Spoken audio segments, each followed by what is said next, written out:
Essentials. We're doing something a little different. Normally on Monday morning you hear from Melissa, but we decided that this was a topic that would be good to hear from a dad about, which is a topic that we get asked a lot of questions about. We get asked a lot of questions about media and what's appropriate and how much and how to go about it, and it's an issue that it can get kind of contentious in homes, and there can be disagreements about how much and what it is and who gets to do what, but I thought I would spend some time talking about some of my experiences with it, and maybe help everyone understand some of the issues that stem from it and come around from it. It can be a huge struggle. One thing that we come across is we have parents that get really excited to show their kids some of their favorite things, and they get so excited they don't necessarily think about, is my child ready for this? And one thing to really remember about this question is you can only show your child something for the first time once, and then that's it. And if you want that to go well, it should happen at the right time and place. Especially if, this is an extreme example, and one that really frustrates Melissa and I is every now and then we go to a movie, and it's a movie that just she and I are going to, and almost every time we go to every time we go to one of these movies, we're like, why is that kid in here? This is like really sad. I remember we went to see Batman versus Superman, and there was this 4-year-old in the audience who was crying and was scared, and you could hear this child weeping throughout the entire movie, and we were stressing out about this kid the entire time. And then we get to the lobby, and the dad's like, "You need to man up," and we were just floored. We were kind of horrified by it, and we felt bad this kid was going to go home and have nightmares all night because of the parents kind of forcing this on this kid. And we've been to some movies together that were rated R and seen like smaller kids with their parents in there, and it was like, just because this was a movie about a superhero or something, they thought it was okay to bring their kids. And so those are kind of extreme examples, but and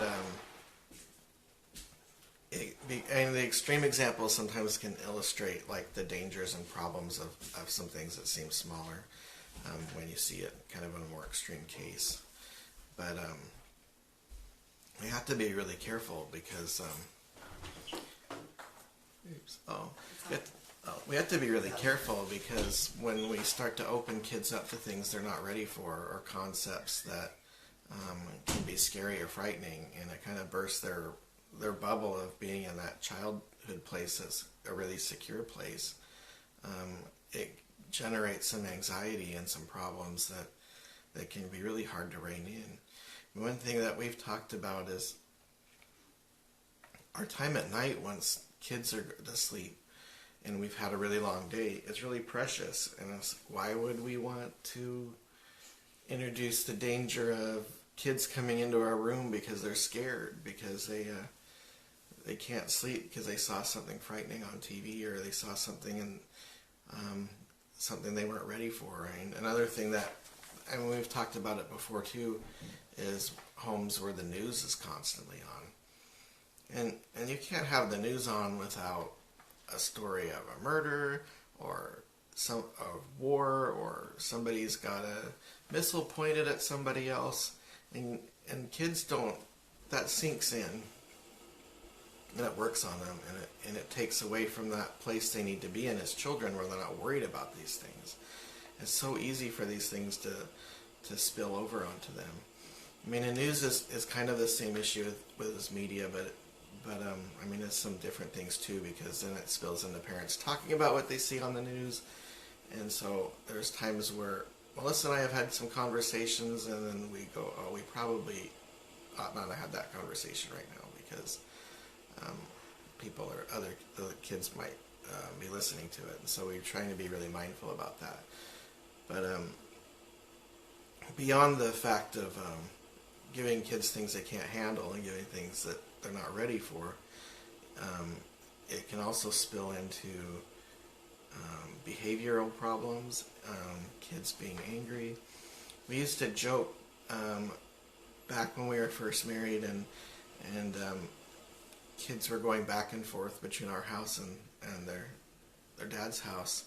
We would have a detox day, because they would go over there and they would get all hopped up on SpongeBob and come home, and then it was like we would shut all media off to try to get things wound down so we can do school and have their attention. But it would sometimes take a whole day. I mean, there's people that would off the doors up. I mean, we would joke about things like SpongeBob, because, and we kind of banned that show in our house, not because we think it was a bad show, but we would see the manic energy that was in the show would translate into hyperactivity and anxiety and craziness, and it was a show that I think a lot of people, that small children watched, but it probably really wasn't something that should be watched until someone was like 10 or 12 or something, or even older, just so they could handle it. Some people thought we were really weird because we had that attitude about that show, because it was really popular, but it didn't take much of it before we saw like things start to devolve. And I think in a lot of homes where they might not be conscious of that, they're in a state of constant anxiety, and it becomes the new normal. But and then that anxiety and that crazy energy, it translates from the kids to the way the parents feel and the way everything works in the home. So it's something that we try to be really conscious about, because we don't want to live in that place. It's too crazy. And it's also very important to know what your child can handle. And it's not just, they're a certain age and this is okay. Because there's things that may be going on in their life that would mean there's some things that it's probably better to wait for. One thing I did, and one thing I'll talk about in a bit more detail is one thing that comes up a lot is parents being really excited to introduce their kids to Star Wars. Star Wars, when I talk to Melissa about it, I say that franchise casts a long shadow over people's lives. And mostly for good, but there's all sorts of anxiety and baggage and all these things that come with it. And that's like a whole other topic, but it casts a long shadow. But also when we were first married and we were dealing with custody dispute with Melissa's ex-husband, and there was all sorts of anxiety and stress that was coming from that, and the kids were worried and stressed, and there was a lot of strain that they were having with their relationship with him. On top of our strain with our relationship with him, it was just a lot of stress, and I thought, and occasionally, they would watch Star Wars, and I thought about it, and because in Return of the Jedi, there's this theme of, I'm going to go save my dad, I'm going to go face him, and I thought, that's just a really heavy thing for what they're dealing with right now. So I steered clear of that movie for years. And that's not because I thought it was a good or bad movie or anything, or that I didn't think there was value in it. I just thought, for where they're at in their life right now and what's going on, it's just not something they need to think about. For a lot of kids that grow up watching it, that's not an issue. It's not something that they're worried about. It's just a story. But I thought this probably hits too close to home. And there was other movies where we would watch it and think that's something that they don't need to be thinking about right now.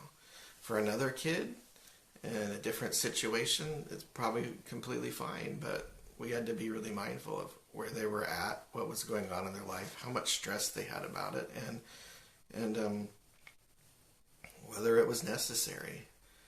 And it's so, and kids can get obsessed about certain things like that, but really we found it's really easy to direct them towards other things if we feel like we need to. it's really easy to find other things in life that they can get excited about. Some kids can get hyper focused on something, but if you work at it, you can usually redirect things to somewhere else, especially when there's issues like that's going to create more fear, anxiety, or stress. I mean, it's really important to know what your kids' triggers are, what scares them.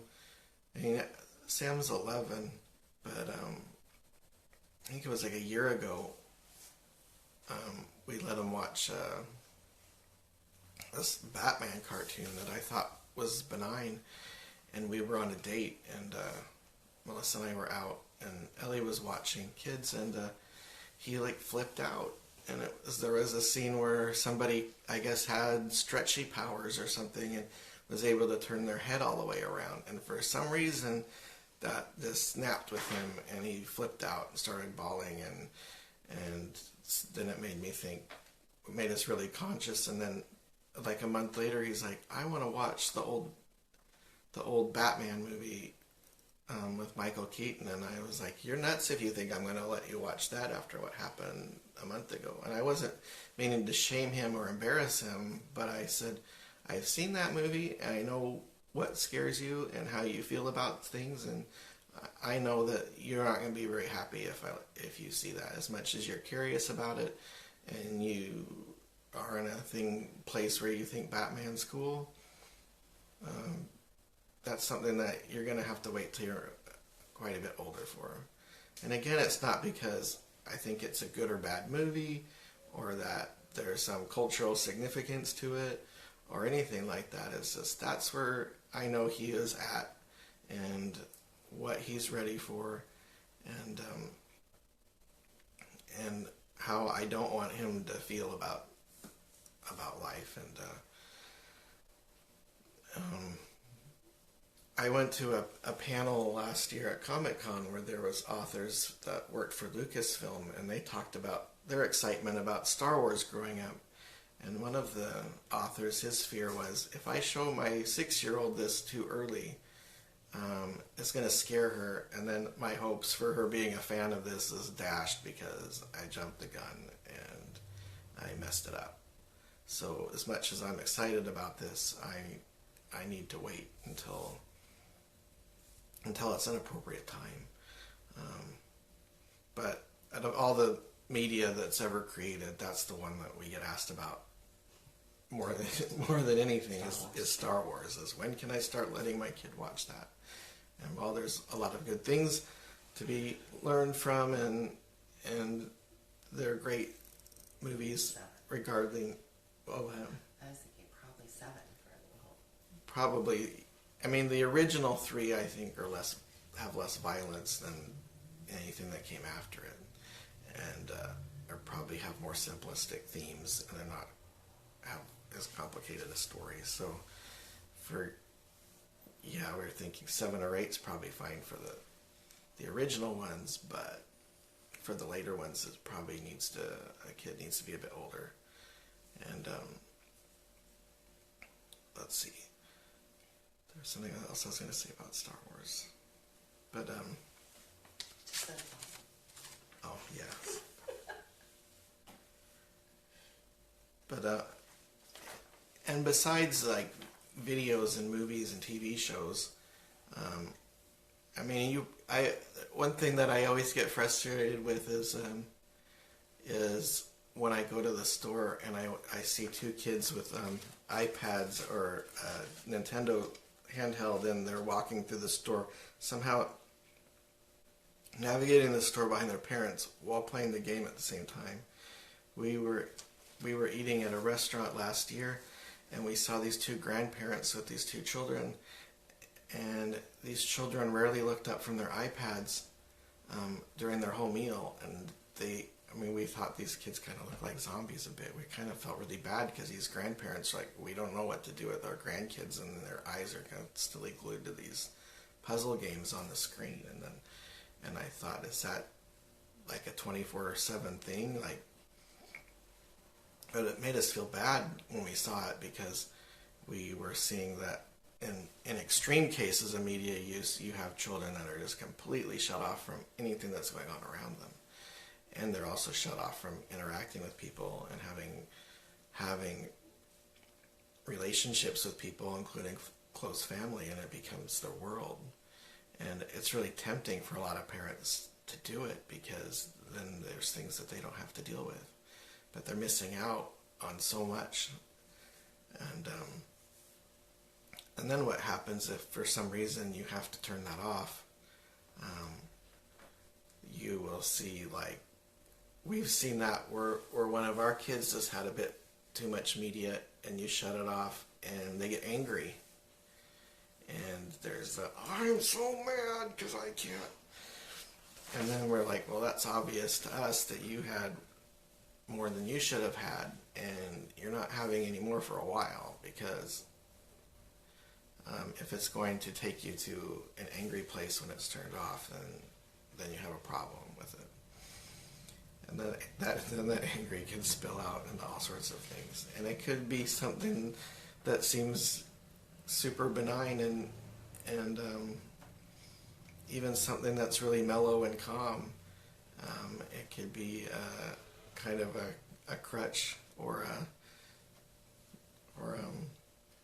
like a virtual security blanket that's and you turn it off and it's and so it's important to be really mindful of that.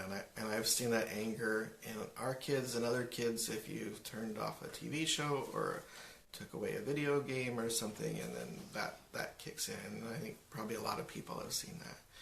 And so then you have to ask yourself, what's going on in that child's mind and their soul that results in so much anger once it's taken away? And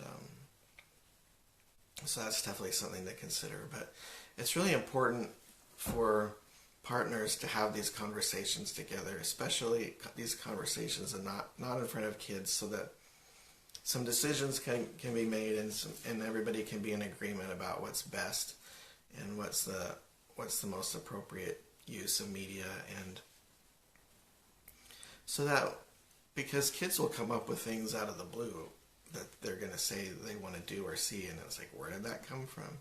Even when we have a home where media is kept to a minimum, it sometimes feels like some of these things are in the air, and they'll just pull them out. They'll see an advertisement going down the street, they'll talk to a friend at a co-op or at church. So it's impossible to like shut all that off completely, because some things are just going to seep in naturally, just from the ether, from the environment, from other people. So it's best to be prepared for when those things come up. You already know what you're going to do, or at least you have a general idea, because sometimes kids come up with things that you never would have imagined, and you're like, where did that even come from? Because nobody taught them that here. So it's good to have those conversations together before these things come up, so that you're all on the same page and you're all working together to have a house that has peace and harmony in it, and you're all aware of what's going on with each other and with the kids. Sometimes it's easy for parents where they're just connecting with their kids over the medias, the different media forms, or they sit with their phone with their kid and watch YouTube videos,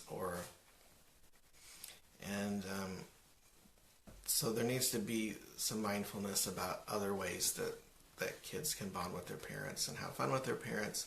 It doesn't always involve media, because that's where we learn about each other and learn about how to have good relationships with other people. Sometimes, there's so many times in our house, and it's not necessarily because of media, but there are times where it's like, it is time to go outside. It is time to go for a walk. We need to get some of the crazies out. And if what we did instead was go, well, time to turn on the TV and get this kid to be quiet, we know that's just perpetuating it. And then there's going to be more nervous energy hanging around once it's time for it to be done. So there's so many times where we might not even be planning for it, but it's like, time to go outside. We're going for a walk. I don't want to go for a walk. It's too bad. That's what we're doing. And usually we go for a walk, and the resistance of going on one ends as soon as we leave the door, and then they're happy. So there's so many things that we can find to do to bond with and interact with our kids that can help create harmony, create peace, and create a place where people are being receptive to things. How to explain to grandparents. That one's really hard because we have situations with on both sides where there would be things on that maybe and we would just go find other things to do because it's their house and they should What about like when I'm on the sidelines today, but what about when parents drop kids off for play date with grandparents? Oh yeah. I think one of the things, thankfully, that my mom's always been like wanting to go do stuff with them, but I think it's good to remind grandparents they just want to be with you. They just want to do stuff with you. Can you involve them in the cooking and the cleaning or whatever? Because they just want to be with you. Yeah. I think and I think that where we saw those grandparents that like kind of didn't know what to do with their grandkids. I thought, do you need to go to grandparent school? Like, really? Yeah, I mean, it's important to have those conversations with grandparents so everybody's on the same page, and hopefully... Or bring shows that you're okay with them watching. That's something we've done too, is talk about what shows we're okay with them watching. Yeah. Well, and grandparents don't want to show a kid something that's going to freak them out either. Yeah. I mean, most grandparents don't, unless you have some crazy grandparent. which happens. But, yeah, it's important to have a conversation if they're going to spend any amount of time there where maybe you're not involved with everything that's going on. And again, that also depends on their ages and how old they are. I mean, you'd have a different conversation if your 16-year-old was going over there, and you have a different conversation about an 11-year-old as compared to a 4-year-old. And so, I mean, most grandparents don't want mass chaos in their house. Most of them. I mean, there's some people that are like, I'm going to spoil my grandkids and do all this. And so I think that really depends on the situation. But we've been mindful if there's lots of news going on or that kind of thing to find ways to distract them so it's not something that's in their face and things like that. And hopefully you can have a conversation where everybody can be on the same page. I mean, one thing, both Melissa and I, our parents, have recognized that the way we do things and the way,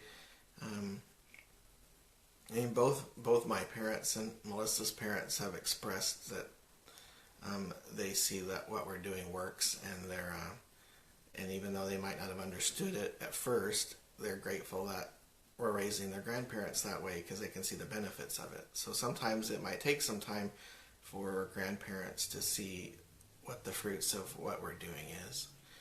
It says maybe ask grandparents to check in with you before using media. My youngest is really good at convincing grandparents that we would be okay with things that we aren't okay with. We have a couple kids like that. Yeah, because kids are opportunists. Kids, yeah, there's the crimes of omission and the crimes of commission, but kids look for opportunities. I mean, there's times where kids will tell me I agreed to something that I don't even remember having a conversation with about, and they can be really good at it. So it's probably good to have some specific specific conversations with grandparents before it comes to them being blindsided by things, but and some ground rules about what you're okay with, because and hopefully the grandparent knows the kid well enough to know whether this is a child that's good at being convincing of things. I mean, it should only take one time before they go, I'm not sure about it. That's a bad idea. I'm not sure that your mom's cool with that. But yeah, some kids, like I said, a lot of these things are just out in the ether. And the other week we were on one of these together, and we found out that was it last year that the older boys in co-op were getting together and they were discussing Suicide Squad, and none of them saw it, but there was something about it that just completely fascinated them about it. It's all crazy. I don't know if there was ads that they'd seen on TV, or they went to a movie theater and the posters were up, or I don't even know what started it, but we'd find out that, you know, there was these conversations, and it's like, it's not rated R? Why aren't we seeing this movie? And things is what I would hear. And there's something that happened, and then they got together and started talking about it. And but I know, having seen that movie, that all those boys probably would have like been crying and having bad dreams. I mean, and the movie was kind of a mess anyway, but I know that they wouldn't be happy if they got to see it, but there's like this fascination with things that seem forbidden. And I mean, I remember as a child, the TV was on a lot, but I always remember, like, whoever it was, there was like the same voice actor that would say, "Rated R," after the end of the commercial, and I'd be like, whoa. I wish I could see that, but because it sounds so awesome, because the way that guy said "rated R," and so kids are going to be fascinated by the things that are forbidden, and you have to be there to help redirect that. So how can I help my husband maintain a rhythm when I'm sick and he's at home trying to help? He has a general knowledge of our day-to-day, but he works a 9 to 5. We have our rhythm written down, but in the details, I'm often frustrated trying to help him and solutions to things while I'm lying in bed. I feel like I should just drag myself out of bed and do it myself, but I know he is really trying. He is a great dad and husband after all. When our rhythm kind of falls apart is definitely when people are sick, or people are overtired, and that's a hard one, because especially, I remember dads hold the rhythm differently. They hold the space differently than moms do. So sometimes it's about mom letting go a little bit and letting dad fail enough times, not fail, but like stumble enough times to then be able to come back and say, what did I do wrong here? How can I fix that? Well, yeah, when you're in a situation where one parent is entirely in charge, then you can kind of examine what happened and how they hold the space. And I try to say, what do you think went wrong? Even if I know what went wrong. Well, there has to be some, as hard as it can be in how we're trying to create a certain environment for our families, and we're trying to help them learn certain things. There are times where I beat myself up as to how things went, and then I have to think about, well, I also had some extra challenges that I don't normally have, and I'm trying to figure it out. So there is some forgiveness of oneself that has to come, not like an acceptance that something going wrong is okay, but also like being careful not to beat each other up or oneself up when things go wrong, because sometimes things do happen to throw things off. And you need to get some earplugs when you're sick and shut the door. Earplugs? Yeah, like mom does. Oh, Melissa says get earplugs when you're sick and shut the door, and then get under the covers and rest.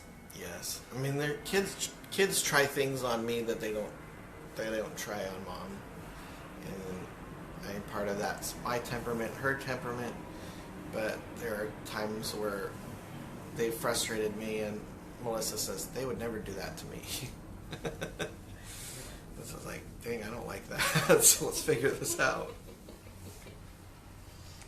So there does have to be some forgiving of oneself and each other when you have a situation where extra work or burdens is falling on another person, and there's not necessarily something the other partner can do to take care of it. And it's also good to have some plans in place, like, well, if I'm sick or these things are happening, or if I have to go out of town, here are some things that we can do. I also think it's good, on that same topic, for when mom's sick, for you to say to your kids, especially if they're like 4, 6, 8, y'all know what should be happening. Yeah. Don't mess around and think that I'm going to not find out that you were mean to your dad, or that you led your dad astray, or that you... So I think a lot of it should fall back on, if kids know what they should be doing, then they should also not be trying to take dad for a ride. Yeah, and even if dad's not involved, or another partner's not involved with this, with the schooling, it's good to keep them, make sure they're on the same page if they know what's going on and how it works. So if for some reason they needed to pick up on schoolwork, they can just like get the planner out and start doing it. And sometimes kids will fuss because it's not the parent they're used to having do it. But if the dad or the other partner is prepared to take it on, then that's going to go a long way. And also come up with a list of activities that they can do. That's going to make it not as tempting to sit and watch TV. Whether it's taking them on errands, or going out and flying a kite, or spending park time. And even if you have a list in place of like, well, if this happens, these are the things we can do, then this isn't something that you have to think really hard about. Let's see. It has a lot to do with our kids fighting and me hearing him trying to work it out. Well, that's what's going to happen. That is going to happen. And I find myself in situations where it's like, I can't believe they're fighting about this. Well, I do think it's about how moms and dads hold the space differently, because there are things that they would do with you that they won't, like fighting wise. Yeah. And I'd be like, really? We're having this conversation? Why are y'all fighting? Well, and sometimes I probably let things go on too long. Temperament, yeah. Yeah, because of my temperament, it's like, well, maybe this will peter out and it's not going to be an issue anymore. And it's like, why is this going on in here? So, but let's see. More practice, too. You gotta get sick more so that I can get stretched more. Give them more opportunities to practice. Yeah. Yes. I think that's hard, too, because there's not enough opportunities to practice them. No. Okay, I think that's about all, unless anyone has any more comments. It's a tricky topic, and it's hard because it's something that involves things from outside the home influencing things, and depending on how much media we want to allow in our home. Just living in the world that we live in, things like seep in, and it's a matter of knowing exactly how you're going to handle it and how to redirect it. And there's nothing that can be more disruptive than media use that's out of control. And as they get older, it becomes more of an issue. We had teenagers that we'd be at the dinner table and they'd be hiding their phone below the surface of the table, and I mean, it's obvious what they're doing, but we would have to, older kids that did have phones, we would have to get to that point where it's like that stays in your pocket or over there when we're at the table. It can be so pervasive and color everything if you don't keep it in balance.